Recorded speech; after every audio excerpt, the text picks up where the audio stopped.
29th of অক্টোবরের একটা mini blog তোমাদের সাথে শেয়ার করছি। দিনটা ছিল ধনতেরাস, আর আমি আমার রিপোর্টিং ম্যানেজারের অ্যাপ্রুভাল নিয়েই লগ আউট টাইমের একটু আগে বেরিয়ে পড়েছিলাম, ওই ধরো 5টা নাগাদ। ফার্স্ট টাইম বোধহয় লগ আউটের সময় এরকম দিনের আলো দেখছি।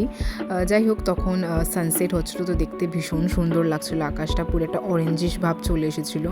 আর সেদিন একটা র্যাপিডো বুক করেই যেতে হয়েছিল, নাহলে টাইমলি পৌঁছাতাম না। আমি এসেছিলাম হাওড়া ময়দান, আমার সাথে রাজুও এসেছিলো, বাট আনফর্চুনেটলি আমি ওকে ভিডিওতে দেখাতেই ভুলে গেছি। যাই হোক, আমাদের ওই কাজটা করার পর আমরা এসে গেছিলাম শালক্যার, ওখানে দেখি সুন্দর লাইটিং করেছে।